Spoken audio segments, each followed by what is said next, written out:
Welcome back in, guys. JE Live here. I'm Jake Ellenbogen, and I have to discuss Cooper Kupp. I just have to. I mean, if you guys don't follow me on Twitter, I've been discussing it all day while also working and doing things like that. But it's just annoying me. We talked about the Asterisk a little bit. By the way, welcome in. Thank you all for subscribing, liking. Really appreciate your support. We talk about asterisks and, we talk about all of that, right? And it just makes me like, are you really going to take what he's doing and discredit it? Guys, we might be seeing, and this isn't like remove all Rams bias. The stats show that we're probably seeing the greatest season by a receiver of all time.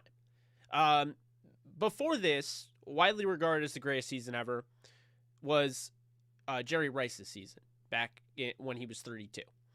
And I actually have these numbers here. Well, here's the thing. We're going to do something a little different. So, you guys have already seen on Twitter, I put this tweet out there, not naming any names, just player A, player B, player C, player D, player E, and player F, right? So, I have all of those guys associated with that. And I just basically wanted to see what people would pick. Okay, I want to know who you think is the most valuable to their team. If you guys know who the players are, don't spoil it. So player A, okay, and we're gonna put this right in. We're gonna put right in the comments section. So player A right now. Actually, I guess we can't, so we have to do each individual, I guess. So player A, 122 receptions, 1,964 yards, 5 touchdowns. That's player A, okay? Player B, 122 receptions, 1,848 receiving yards, 15 touchdowns. That's player B, okay? Player C, 138 receptions, 1,829 receiving yards, 15 touchdown receptions. That's player C. Player D, 136 receptions, 1,871 yards, 8 touchdowns. That is player D. Player E, 136 receptions, 1,834 yards, and 10 touchdowns. That's player E. And player F, the last one here, is 119 receptions, 1,781 yards, and 13 touchdowns. That is player F.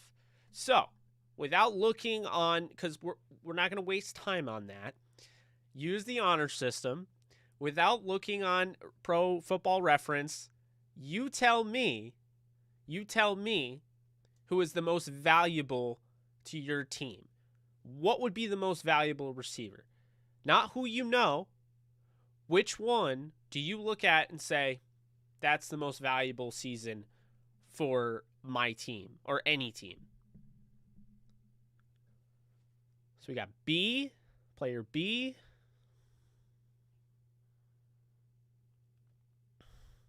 I'm definitely curious because I had my mind made up before I did this, but I am seeing a lot of B. Seeing player C, I'm seeing Cooper Kupp, I'm seeing B. Targets makes a big difference for this. Without targets, it's B,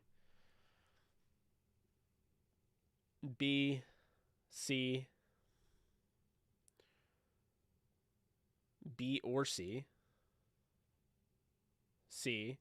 Appreciate you guys playing along, by the way, not actually spoiling because I'm assuming most of you know which receivers are which, but appreciate you not spoiling it. All right, so mostly B. I see some C's in there. B,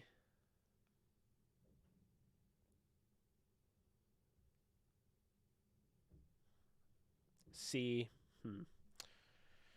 So the way I see it is that I haven't seen another letter. Okay? I've just seen B and C. So without even telling you who they are, you've proved my point about why there's no asterisk needed. Because we haven't even gotten a 13th game, or the 13th game I saw. Never mind. We haven't even gotten a 17th game yet out of Cooper Kupp. And if you said C, that is Cooper Kupp. B is Jerry Rice, which is widely regarded as the greatest receiving season in NFL history.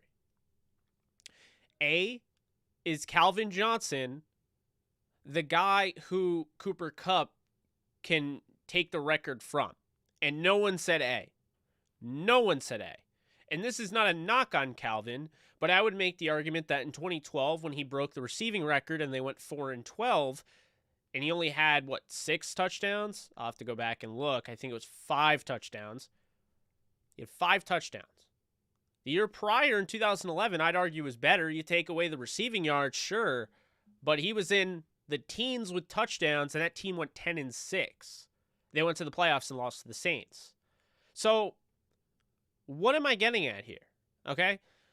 I'm basically telling you that he doesn't deserve any sort of blemish on what he's done. Cooper Kupp, regardless if he breaks the record or not, you all just told me, all right, him and Jerry Rice are in the same tier as far as season's concerned. And you have to get picky to really decide who is better. The thing is, Jerry Rice had more yards per reception, had fewer targets, sure. Cooper Kupp was relied on in those short area situations, I think, more. And I think because of that, that's why he ended up with more receptions. But to me, it's not a knock on Calvin Johnson. He's a Hall of Famer. I love the guy. Personally loved watching him. One of my favorite receivers to watch every Sunday. But let's call it like it is. Cooper Kupp has tripled his touchdowns. Cooper Kupp has a chance to break his receiving yards record. And here's the big thing, okay? Calvin Johnson had some duds that season. We're talking games with 35 receiving yards. Cooper Kupp had games that were duds. He had one game below 70 yards the entire season. Everything else was right in the 90s. So this idea that there's an asterisk because he played an extra game, when he's this close anyway, he's been a model of consistency. He's meant more to his team in a sense than Calvin did, because at the end of the day, we know Calvin's yards were great. We loved watching him. It was exciting, and he exploded. But let's call it like it is, guys. It resulted in a 4-12 season. The year prior, he didn't have as many yards. He was more efficient. He got in the end zone. And you saw that team in 2011 go to the playoffs. One of the few playoff appearances that Stafford has even had. They went 10-6 and they went to the playoffs. So what I'm telling you is that not only does Cooper Kupp have, again, the consistency factor, but on top of it, he's playing on a 12-4 team. And now, I don't want to hear about, well, this team's a lot better than the Lions. Here's the thing. Cooper Kupp has had to do everything he's done for the Rams to be 12-4. They could have lost to the Cardinals, okay? If he doesn't play as well as he did against the Cardinals, maybe they lose, right? Okay, let's move on. The Ravens. He had a couple huge plays, including a play that he basically called. He called the audible. He got them to do it. We all know it. And we saw the 35-yard play for Van Jefferson. That was crucial in a game that ended up being 20-19. Okay, let's go to the Vikings game. Another crucial game where, he started off a little slow, and then he took it to the next level, and he, had an MVP performance in the second half. Cooper Kupp, everything he's done has led to them going 12-4. If he has had just even a touchdown, fewer than what Jerry Rice had to this point, if he didn't have 15 touchdowns, Rams probably lose a game. So now we're talking 11-5. And if you want to be even, further with that, what if he doesn't score a touchdown against the Ravens? Maybe they're 10-6. Do you see the value there? Do you see why somebody who was still on a really good team, when the odds were stacked against him, he had to step up? This isn't a guy that's just playing on a well-oiled machine of an offense. This offense, I don't think, is as well-oiled of a machine as it looked in 2018. No one looks at this offense and thinks, wow, this is just like it was with Goff in 2018. You shouldn't. It's not. They were in the 30s. This team's scoring 28 per game. It's really good, and they needed to because it's a bounce back from last season. But he's a big reason as to why. And, if you want to just say, like, as far as the MVP's conversation is concerned, how people already, eliminate him because no receivers ever won it, whatever. Here's what I'll say, okay? Matthew Stafford, you guys know I've been a huge fan of. The last 2 weeks, though, he's thrown 3 interceptions. He's had 6 turnovers. He's threw 3 interceptions the week prior, and this week he had 2 interceptions and a costly fumble in the red area. Cooper Kupp had to step up in those 2 games to win those games. Cooper Kupp has done what he needs to be in that conversation. And furthermore, when you really think about it, Cooper Kupp is doing more than any other receiver in the league, and it's not just because Stafford's putting him in position, although we're finding that this guy who's already led the league before in yards after the catch can do that. He's doing it again this year. But he also leads the league in 50-plus plays, 50-plus yard plays. So we're just basically finding out that Cooper Kupp could do this all along. If you're questioning if this is a one-year thing, it's not. Because here's the thing.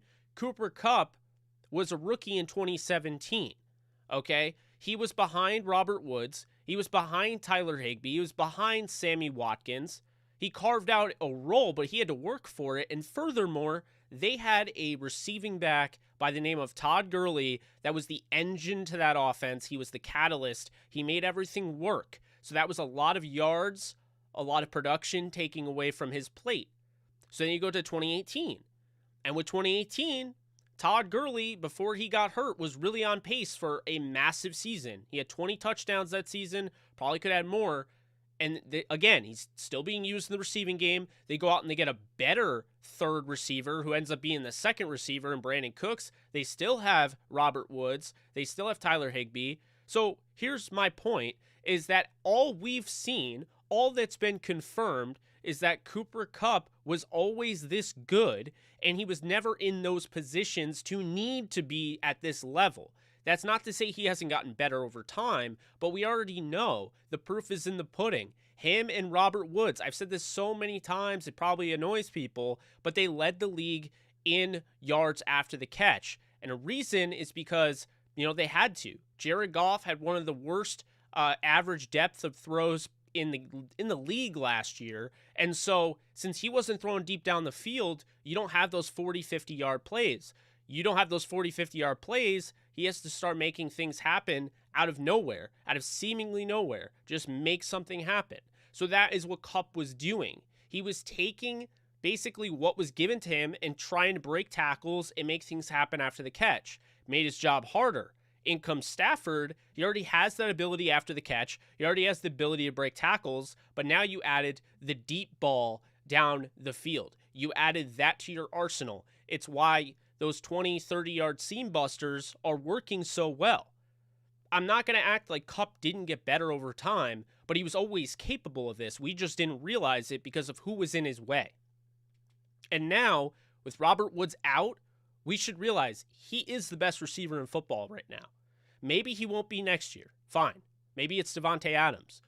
But the point is, it's close enough now to the point where you have to give Cooper Kupp credit. You have to stop calling it like, oh, it's just a one-year thing. He's been doing this over and over again. Okay, as long as he stays healthy, the sky's the limit for him. But this whole asterisk thing is really starting to bug the hell out of me, quite honestly, because it's just a disrespectful thing for a guy. First off, no one's talking about him as MVP now. It's all Rodgers or, Tom Brady I even saw today. I don't even know how that would be possible. But, let me just make this argument for you. Would the Rams be 12-4 without Cooper Kupp? Think about it. I love Odell, and Odell has been huge. But would Odell, with hardly any practice under his belt, not knowing the verbiage as well as anyone else, and being behind, would he be able to be operating as well as he is right now without Kupp? Are we going to really put it past the fact that Kupp is honestly making everything easier for everyone else around him, including the running game? Yeah. How about that? What if all of a sudden you take Cooper Kupp away and you can't run the football? See, this is the thing. It's not just he's a guy who catches passes from another guy. He's doing it all. And he's one of the best blocking receivers in the NFL. So, again, this idea, while he plays an extra game, asterisk next to his name, whatever, I think it's ridiculous. And to be honest with you, it's disrespectful. This guy has a chance at 2,000. I don't know if he'll get there. And he has a chance to break Calvin Johnson's record. I don't know if he will. But everything, it's all up to chance right now. He has a chance to do all of that. But this idea where if he does that, then he, it shouldn't count because he had 17 games, that's a load of garbage. Charlie Hennigan has the record. If you really want to be critical, Charlie Hennigan has the record in 14 games. So if you're going to hold it against Cooper Kupp for having 17, and you're not going to hold it against Calvin Johnson for having 16 on Charlie Hennigan's 14, then you have no room to talk. It's why people get annoyed when Eric Dickerson's considered the record holder and, a guy by the name of O.J. Simpson, regardless of how you feel about him. I know, obviously, plenty of people don't like him, but as a football player, he had over 2,000 yards and the record in 14 games. So I feel like this is about as easy as it gets to argue because there's so many precedents where they've already been set to the point where this is an easy argument for me, okay? Cooper Kupp shouldn't get an asterisk next to his name, okay? Just as much as Calvin Johnson doesn't deserve one now, just as much as Eric Dickerson doesn't deserve one. It's ridiculous. The game has evolved, and that's another thing. It's not like this is also, again, very important. So Hennigan has the record in 14 games for receiving yards in a season. He didn't have the touchdowns, though. Well, Jake, he played 14 games. How would he have as many touchdowns as Cooper Kupp? I mean, he had like 8 touchdowns. We're going to do it. We're going to do it again. We always bring it up, I feel like, but we're going to do it again. Do you know why, as good of a season that is for Hennigan, I'm not exactly oohing and ahhing over here, is because this is one of the greatest seasons never discussed. And if you want to talk about yards after the catch, boy, oh boy, you have to start here. It's back in 1951, back when the league was run, run, run. They weren't pass, pass, pass like this league is. And former Ram, Hall of Famer, 3-time Pro Bowler, 2-time All-Pro, and a 1-time NFL champion, 1951 season, Elroy Crazy Legs Hirsch had 66 receptions for 1,495 receiving yards and 17 touchdowns. That was in a 12-game season. So that's the thing, is that I can make the argument, Hennigan, yeah, he's probably the true all-time leader, in single season, receiving yards. But I don't think he has a better year because we've already seen a guy by the name of Hirsch have 17 touchdowns in 12 games. So this is the thing. This is why it's stupid and it's ridiculous to say asterisk, asterisk, asterisk, because I don't even know how I said that 3 times without like stumbling. I deserve credit for that. But you know what I'm saying is that it's ridiculous because you could say this for everything. Look at all of the look at Don Hutson. Why does no one talk about him? No one talks about Hirsch's season, except for me, it seems like. And I know some people do know who he is. Don Hutson, okay? He was like the first true dominant receiver. He's the first 1,000-yard receiver in NFL history. In 1942, in 11 games played, he had 74 receptions for 1,211 yards, 17 touchdowns. That's crazy. Elroy Crazy Legs Hirsch averaged over 22 yards per reception. Don Hutson averaged 16.4 in that season. But my point here is that Hennigan had the yards. Okay, so give that to him. But if we're talking about like the most dominant season of all time, Cooper Kupp is 1 or 2. It really is whether you think it's Rice or Kupp. If you look at yards per reception as a deal breaker, fine. I can't get the first down stats for him. I don't know like where they are. I don't know if they kept track of it. I do know that I believe Cooper Kupp leads the league in first downs. I mean, I don't think at the end of the day there should be anything like that. It's not like he cheated. The problem is you have to keep in mind they use that in baseball. Asterisks are used in baseball for guys that use steroids, that cheated in the game. And now you're going to do that to a guy that, you know, could be breaking records and you're going to say because he had an extra game? Seems ridiculous to me. You know? Does that mean we're going to also penalize TJ Watt? Because if he breaks the record next week, even though he's only played, 13 games this season, if he breaks the record next week, are we going to still penalize TJ Watt because, well, it was week 18, that wouldn't have been available. Injuries be damned. It doesn't make any sense. And so you got to take it for what it is. It's an incredible season. It's one of the greatest we've ever seen.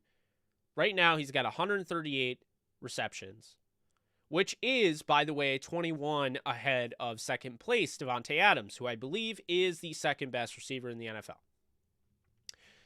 All right. How about receiving yards? Oh, well, if you look here, he has 320 more receiving yards than Justin Jefferson, who's in second. Touchdowns. How about that? Well, he's got 2 more than second place, which is Jamar Chase. 20-plus receptions. He's got 28. The next guy, Justin Jefferson has 24. How about 40-plus yard receptions? This, he's finally tied. So all the other ones, he's ahead in a comfortable margin. 40-plus yard receptions. He's tied with Mike Williams, Deebo Samuel, and Jamar Chase at 8. Surprisingly, Deshaun Jackson's 7. Got to give him credit for that because he's barely played this year, it seems like. But, yeah, we're talking 8. So, how about this, okay? What if we give him credit because he's a damn good receiver?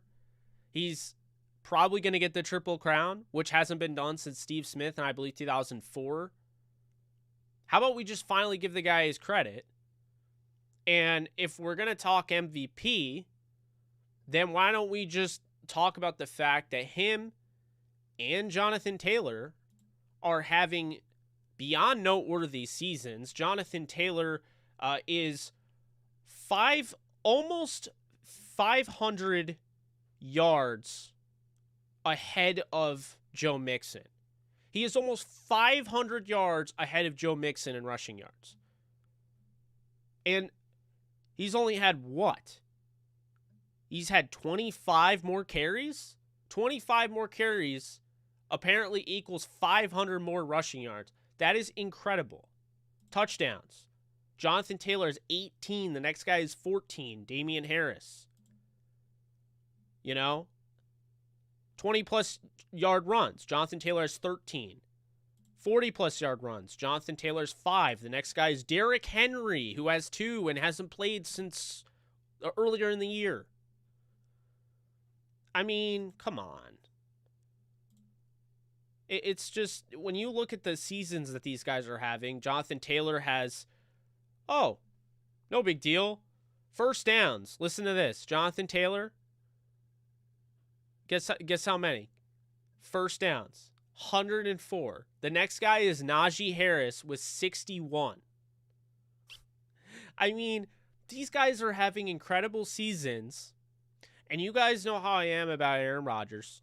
Love Aaron Rodgers. I have a video way back when I started this, this channel last year in November, or actually, I guess 2 years ago, but you get the point.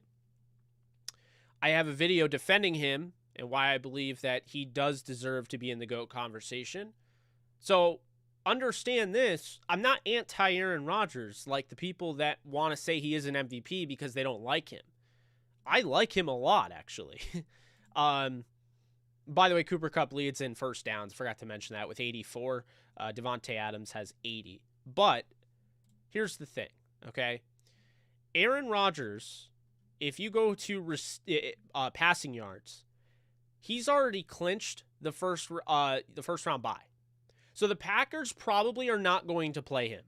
And what that means is that there's a very good chance, if he doesn't play, obviously, that's 100% guaranteed, Rodgers isn't even going to throw for 4,000 yards.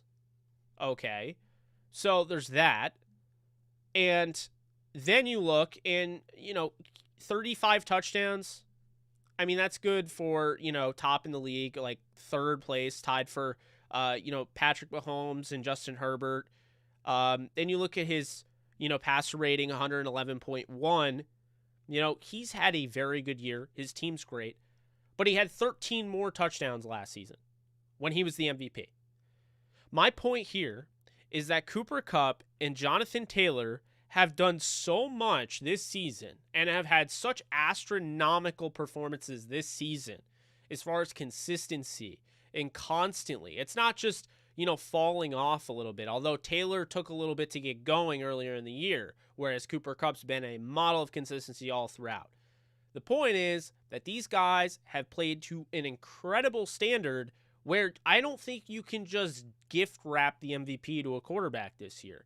And if you want to say, well, Jake, MVP is most valuable, like who's most valuable to their team, then I would just say, why are we calling it the most valuable player award? Why aren't we just calling it the quarterback award?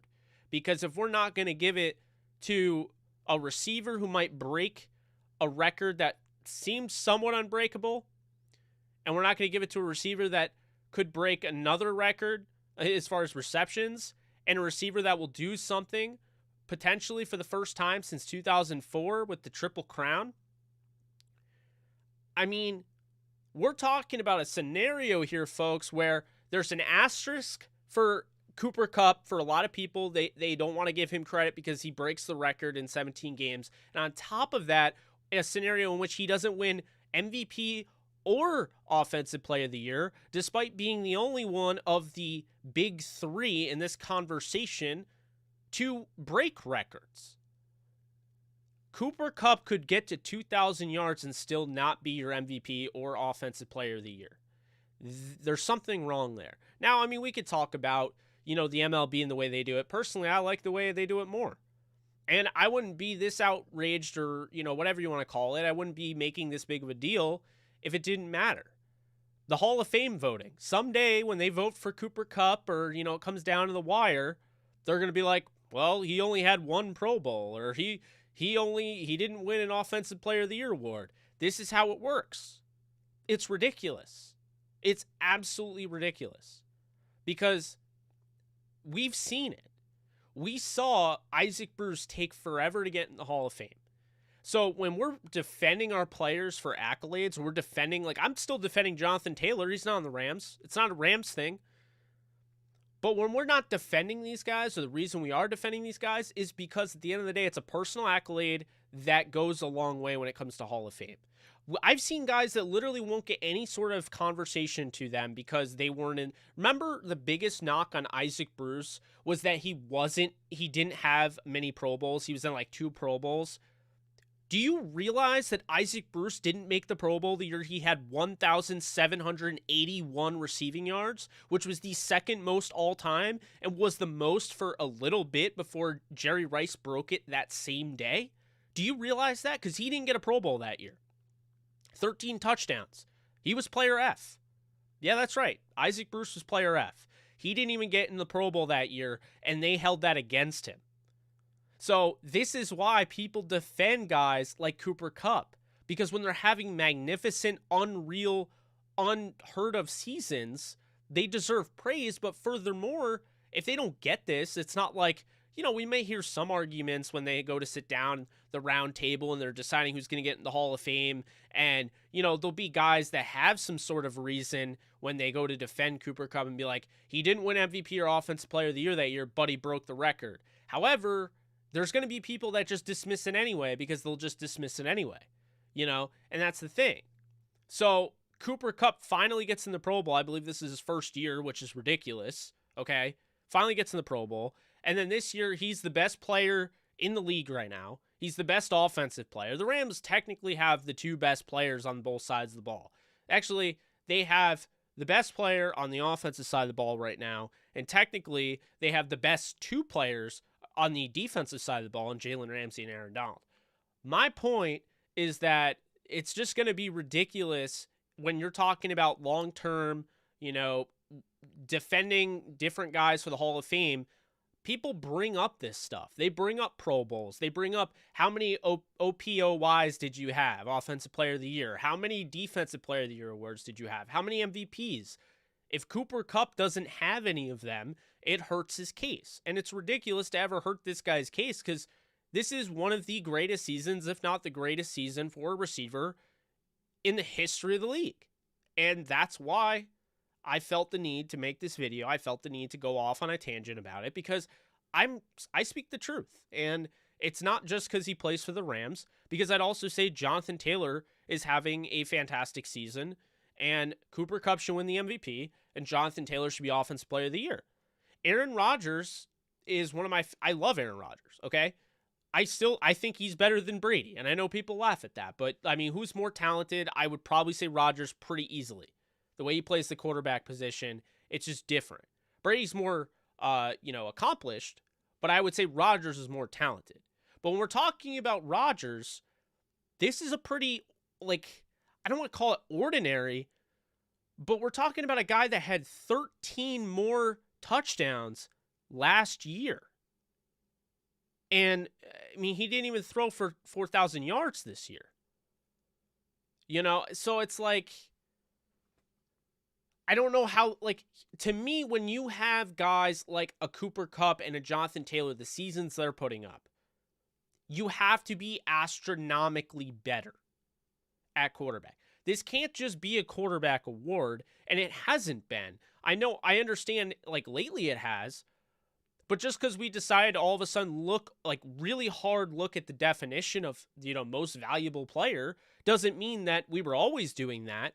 Adrian Peterson won it, guys have won it in the past that weren't quarterbacks. You already set the precedent. There's not a quarterback that's worth winning the MVP this year. Stafford was in the mix, and then the last 2 weeks, he pushed himself out of it. I don't want to hear Tom Brady again. He had a hard time beating the Jets. We finally saw him without his weapons against the Saints, and he got shut out. Completely shut out at home. They could have been celebrating, clinching the playoffs at home, and they didn't do that, okay? So, I don't want to hear it. I really don't, okay? I understand he's throwing a lot of touchdowns. It's great. But he also lost to Trevor Siemian, and he lost to Taysom Hill and Taylor Heineke. So the way I see it is that Stafford was in the mix and Brady was in the mix. They've kind of pushed themselves out of it. Rodgers is in the running, but he shouldn't be the favorite the way people are proclaiming he is. The favorite 100% should be Kupp or Jonathan Taylor. And personally, I don't care who you choose. They're both having incredible seasons. They both had to put the team on their back at moments in the season. Jonathan Taylor, I'd probably say more so than Kupp because his team isn't as talented as Kupp's. But Kupp, I think, is having a better season at the receiver position than Jonathan Taylor is at running back. Either way, I don't think there's a wrong answer. But this idea that we're just going to give it to a quarterback because they're the most valuable, of course all quarterbacks are valuable. If we do that argument, then is Derek Carr going to get the MVP? Really? That's the thing. It gets to the point where it becomes ordinary. So I just think it's ridiculous. And, I don't have an issue necessarily, again, with Rodgers winning it. I like Rodgers. Again, he's one of my favorite players, but I just think it's ridiculous to just, potentially you're going to have one of these guys, Jonathan Taylor and Cooper Kupp, who had an all-world season. You're going to let one of these guys walk away with zero hardware. And that just doesn't sit right with me. Oh, well, they made an all-pro team. No. That's different. Because when Cooper Kupp is trying to get in the Hall of Fame and another guy is an MVP or, probably not an MVP because, like you said, receivers don't win the MVP. But, a guy has an Offensive Player of the Year and Cooper Kupp gets nothing. I'll still feel bad if Cooper Kupp gets the offensive player of the year and Jonathan Taylor doesn't get it. It's almost like baseball does it right. They have an AL MVP and NL MVP. They have an AL Cy Young winner and NL Cy Young winner. And the Cy Young goes to a pitcher, but it doesn't necessarily have to go to just a starting pitcher. It can go to a reliever. If you have a good enough season as a reliever, you can win the Cy Young. I like that. You can also still win the MVP as a pitcher. That still happens. The idea that the MVP is who's most valuable to their team, basically all you've done is just stretched out the award. It doesn't need to be stretched out. The MVP is very simple. I think everyone overreacted to, because that whole movement where it was most valuable to their team. The MVP is the best player in the league that season. The best player, period. The defensive player deserves to win it just as much as the offense player if he has a deserving of a season, right? I'd make the argument J.J. Watt deserved to be in the conversation. He had the most votes of any defensive player, back in, I think it was 2014. But MVP shouldn't just be who's most valuable to their team. I understand that's what it's called. I mean, they also call the hockey trophies all different. The Hart Trophy is the Player of the Year trophy. It's not the one that shows, and I'm kind of punning here, but it's not the one that shows the most heart. I just feel like they put way too much emphasis on who's most valuable to their team. I don't give a damn. Who was the best player? We should be rewarding the best player of the season. I feel like the NBA gets it right. Like Giannis, I felt like was the MVP. Like he deserved it. I'm tired of it. And understand this, like when people say, yeah, but most valuable to their team, you're proving my point. Why is it called the MVP award? Because most valuable to their team literally eliminates almost every player in the league that's not a quarterback. So it's just stupid. If that's how you're going to do it, then it's just dumb. It's like basically saying in the NBA, all of a sudden, if you're not a primary ball handler, if you're not a guy that handles the ball the majority of the time, if you're not a point forward, a point guard, if you're not Steph Curry, if you're not LeBron James, Giannis, if you're not Ja Morant, then, for instance, a Joel Embiid can't win it. He could have the best season, but he's not the most valuable. He doesn't handle the ball as much as everyone else. That's ludicrous. That is absolute garbage. I'm tired of it. I really am. I mean, the idea that is even the case is just, it's stupid. When you really think about it, it doesn't make sense. Don't call it the MVP. Call it the quarterback of the year. And then if you do that, why don't we just make it very simple and try to help out people's resumes so when they go to the Hall of Fame, they aren't like criticized and their career isn't turned away like they did nothing because, the idiots didn't vote them into the Pro Bowl. And then the sports writers, the moronic sports writers didn't vote them into the All-Pro list. Maybe let's just do what Madden does, like people brought up in my comment section today. Let's do what Madden does. Let's do quarterback of the year, running back of the year, receiver of the year, tight end of the year, offensive lineman of the year, defensive lineman of the year, defensive backs, linebacker. I mean, I think that would be better than just basically being like, yeah, the MVP is the quarterback of the year. Well, I don't know why you're complaining because the offensive player of the year is the offense. Don't you realize, though, how silly that is? Think about how silly that is for a second. If Aaron Rodgers wins the MVP and doesn't win the offensive player of the year, you just contradicted yourself. You basically just said Aaron Rodgers is the MVP of the league, the best player, most valuable, whatever. He plays offense, but then you gave offensive player of the year to another player? Like, who thought this through? Like, I understand you can't have a guy that gets both the offensive player of the year and MVP anymore. That apparently they don't do that. To me, I look at it, the offensive player of the year is the runner-up vote, and in reality, what it comes down to is most of the time the offensive player of the year is actually the MVP. They just don't want to give it to a guy that's not a quarterback. So, I mean, like, I don't know. Look at, like, Todd Gurley, 2017, has over 2,000 total scrimmage yards, has 19 touchdowns. They give it to, Tom Brady. Oh, well, he led the league. He had 32 touchdowns and 8 interceptions. He only won because Carson Wentz tore his ACL, and he was still more deserving even with a torn ACL. You got to be kidding me. Oh, well, he was 40. Are we going to still be doing that? Like, are we going to do that forever? Like, I had someone today literally tell me that, well, Tom Brady broke an all-time record of passing yards or something. I'm like, we're using all-time records now to decide single-season accolades? Really? That's what it's come down to? Is that what it is with Tom Brady? Is that just, oh, well, Tom Brady, I mean, he's 44. He's got to be your MVP at this point. I mean, then if you're going to do that, then wouldn't we just make the same argument for Micah Parsons? Well, the dude's a rookie. He should be Defensive Player of the Year. He should probably win the MVP. I mean, he's completely changed their defense. I mean, Dan Quinn deserves a ton of credit, but I mean, he's just come in there and he's been a pro's pro. I mean, he's been amazing for them. But it's comical to me. It really is. By the way, if the NFL did it the way the MLB does it, this is how it would be. There'd be an, NFC MVP and an AFC MVP. NFC Offensive Player of the Year and Defensive Player of the Year, AFC Offensive Player of the Year and Defensive Player of the Year, NFC Offensive Rookie of the Year, AFC Offensive Rookie of the Year, NFC Defensive Rookie of the Year, AFC. You see what I'm saying? So this is how I would have it. I mean, right off the top of my head, if we were doing NFC, let's just say this, since we'll go by their rules, right? Offensive Player of the Year is like the runner-up award, right? So what would be cool is that, I don't know, I could literally go, okay, so I think Cooper Kupp is the MVP, and Jonathan Taylor would be runner-up.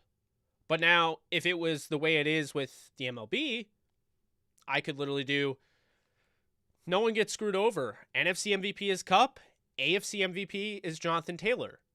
NFC Offensive Player of the Year is Aaron Rodgers, and the AFC Offensive Player of the Year, I'd probably say at this moment, could be Joe Burrow. So we got that out of the way. We got our quarterbacks, their awards, right? We have both guys that killed it. They both get MVPs. And now we move on to the Offensive Rookie of the Year in the NFC and AFC. So in the NFC, the Offensive Rookie of the Year, I mean, that's tough. It seems like all the AFC guys are the Rookie of the Year guys. I mean, who would you even say in the NFC? I can't even think of anybody off the top of my head. Probably because I'm just losing my mind. But anyway, the AFC Offensive Rookie of the Year would be Jamar Chase. And it's sad because I really do feel like, you could really make an argument for Najee Harris. But that's just not in the cards since, what has happened. So that's that. NFC Defensive Player of the Year, or NFC Rookie of the Year would be, in my opinion anyway, Micah Parsons. So then Patrick Surtain could still win it as an AFC Rookie of the Year. You see what I'm saying? So then you look at, NFC Defensive Player of the Year. That means Aaron Donald could still win Defensive Player of the Year, who is still arguably as deserving as anybody. And TJ Watt could win AFC Defensive Player of the Year. So, I don't know. I actually like that more. I know some people want it. Comeback Player of the Year in the NFC would be Dak Prescott. AFC would be Joe Burrow. I don't know. I think that's probably the best, course of action. Yeah, by the way, the Rams are 10-0 when Cooper Kupp catches a touchdown. 10-0 when Cooper Kupp catches a touchdown. So, it's worth noting. I did notice someone mention that. Yeah, I mean, Cooper Kupp is the MVP. I've pretty much convinced myself that's the case. I mean, they're 12-4, and a lot of those games were close, and he had to step up in the final minutes, and he did, and I just think that's how I look at it, is that he went above and beyond. He does the above and beyond things. He embodies that. It's not just the stats. It's not just the receptions, the receiving, the running after the catch. He blocks. You can tell he does his homework, behind the scenes, in the film room, and we already know about the audible that he called or helped call. He helps out the young receivers. I mean, I think, don't get me wrong, I think the receiver coach, Eric Yarber's great. But I can't help but wonder how much help Kupp is also doing to that receiver room, helping out guys like Ben Skoranek and Van Jefferson reach to that next level. He just does everything, man. And, I will go on record. I mean, I was wrong about him. And why I say that? Because coming into the season, I thought Robert Woods was going to lead the team in receiving. I thought he was going to be the go-to receiver. Cooper Kupp blew my expectations out of the water. So, what he's had to do, incredibly tough player. I just think at the end of the day, he's the MVP. And I think the asterisks, on him, and I can't even say that word multiple times without failing to, but you get my point. I hope at least is that if you're putting any sort of, I don't know, he played an extra game. If that's the first thing you're thinking, then you're just not appreciating greatness. We're watching one of the best seasons in NFL history of any position. The equivalent of this, I mean, hey, I'll bring it up right now. So, single season, we'll look at Peyton's record, right? So, this is the weird thing, is that there's an extra game, and it seems like kind of a down year with the passing attack. I mean, obviously, Brady has 40 touchdowns, but he's got 40 touchdowns. He doesn't have a chance for 50, even despite the fact there's an extra game. So, Peyton Manning had 5,477 yards. He had 55 touchdowns and 10 interceptions. So, what do we come away with? Well, what Kupp is doing would be the equivalent of throwing around 5,400 yards, which no one in the league is doing at quarterback.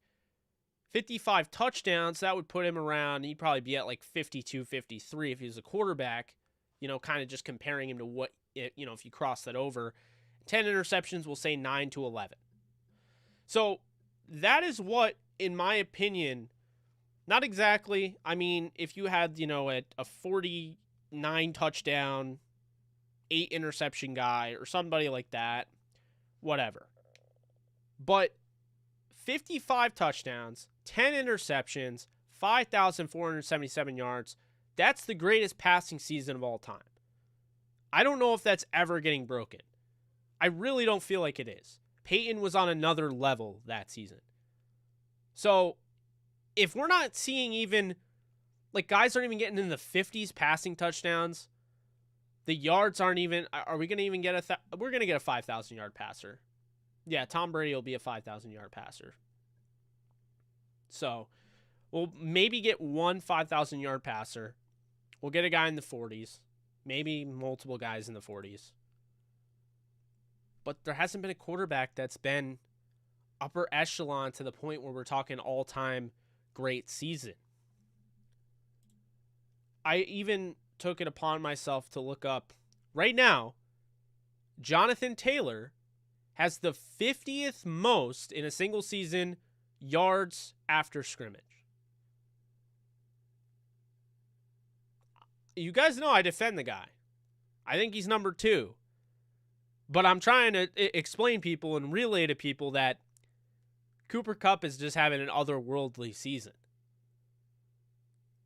A season that is up there with the greatest of all time. No quarterback is doing that. And by measure, no running back is doing that. I mean, let's look at rushing yards. Jonathan Taylor's 29th right now. The season ended. If this was last year, the season has ended. Cooper Kupp finished 5th in receiving yards and had arguably a comparable season to, Jerry Rice.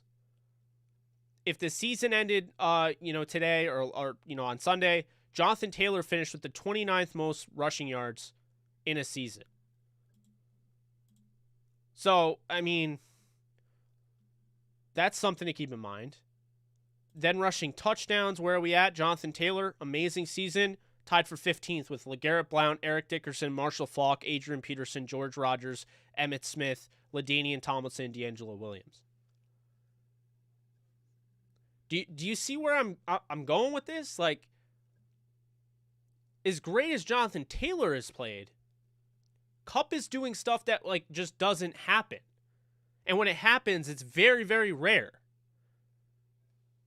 That's why. That's why I'm even making this argument. Tom Brady's 40 touchdowns right now. If the season ended, he would have had 40 touchdown passes, right?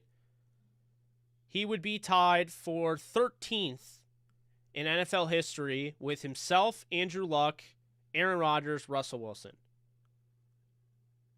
13th. I'm not saying that's bad, but I mean, you know, after it's like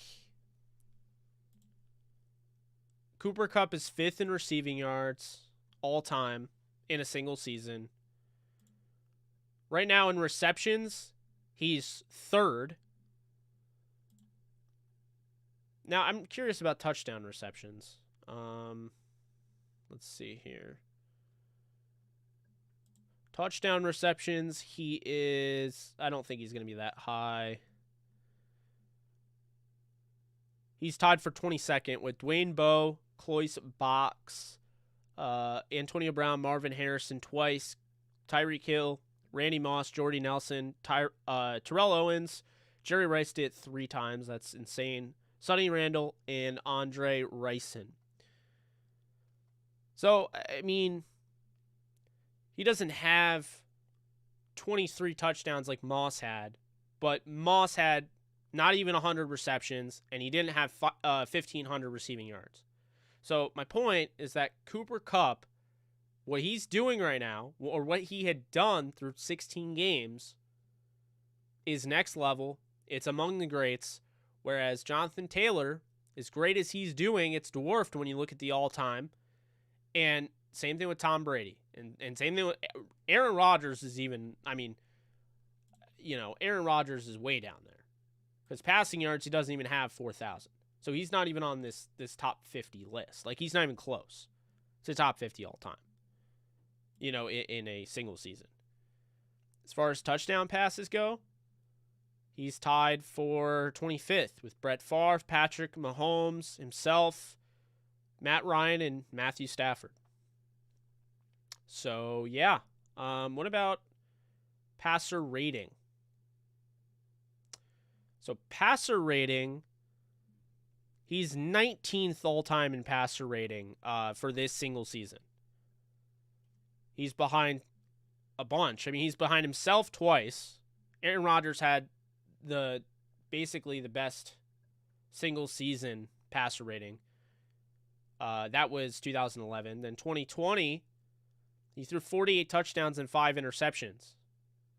That's what I'm talking about. He set a bar up here, and I feel like he got like here. He's having a really good season. He has injuries, I get it, that he's dealing with. But you got to be just next level, in my opinion, to be an MVP over what Kupp is doing this year, and Jonathan Taylor.